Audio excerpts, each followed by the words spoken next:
Hello YouTubers, welcome.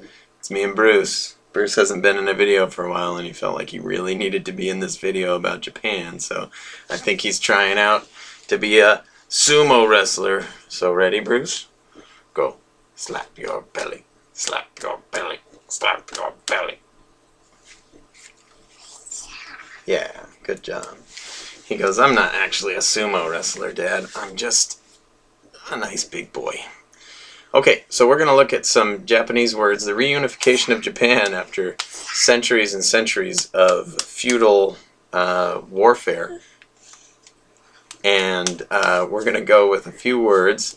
These words are going to start with three major warlords who helped unify Japan: Nobunaga, Hideyoshi, and Ieyasu. And then we'll do three other words: Edo, Deshima, and the School of National Learning, and talk a little bit about the influence of the Europeans in Japan during this time period as well.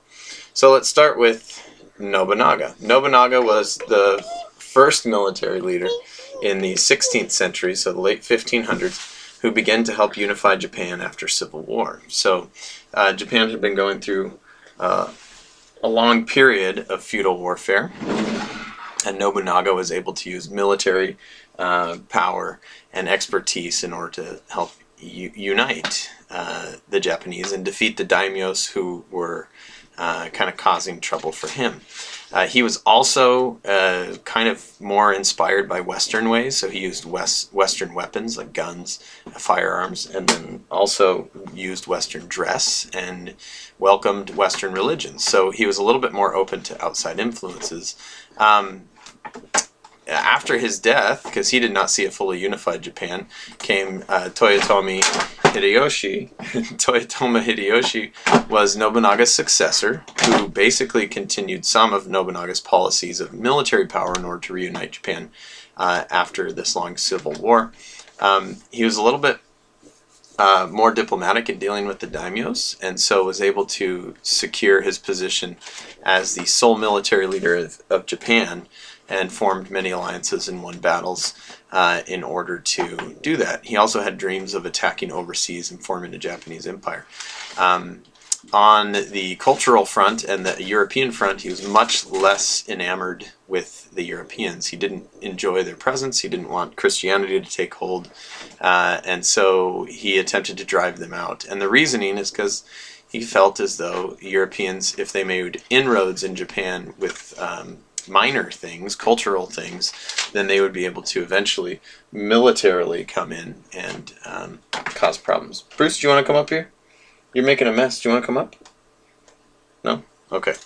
Then came Tokugawa Ieyasu, and Tokugawa Ieyasu took over after Hideyoshi, so he was Hideyoshi's successor, and he gained power and basically began the Tokugawa shogunate with the blessing of the emperor. So essentially put an end to the end to empire building, and tried to reorganize the Japanese bureaucracy and provide more Japanese unity. So he was the founder of the Tokugawa shogunate, which ruled for centuries. And the Civil War period now was over. He continued the same policies that his predecessor had regarding the Europeans. In fact, both of them adamantly attacked and basically viciously attacked any Christians, and didn't allow the merchants to take over. So it was basically an end to Europeans being able to be a part of, the end of Europeans being able to be a part of Japanese society. So they also moved their capital city to Edo, and this was done during this time period. The Tokugawa shogunate was moved to Edo, which would later become Tokyo. So this becomes a major city in Japan from this point on, and the capital city of Japan into present times. So that's Edo. Deshima is the small island down in Nagasaki Bay, where the Japanese did allow some limited trade that was oversaw by them. So Dutch and Chinese ships were allowed to port there, and trade, but with limited influence. So essentially Japan was starting to isolate themselves completely, and didn't want to be involved in extensive trade and negotiations with the Europeans, because they were worried that the Europeans would possibly invade or unduly influence the Japanese citizenry. And they created what was called the School of National Learning. The School of National Learning was basically a revival of Japanese culture and education.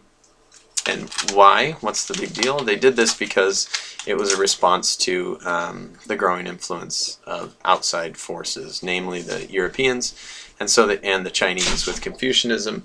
And so, an attempt to bring back kind of the national studies, obviously with the name, the national learning of Japan and the uniqueness of Japanese history and the Japanese people. So by this point in time, Japan basically had entered into almost complete isolation from the rest of the world, and would remain this way until they were kind of forcibly opened. But we don't get to that until our next minute. So Bruce is coming back, and I'm a little bit scared for my life. So you want to come up and say bye, Bruce? You want to come up and say bye? Come on. Say bye. Can you say bye-bye? Say bye-bye. Are you giving a kiss? Are you going to give a kiss?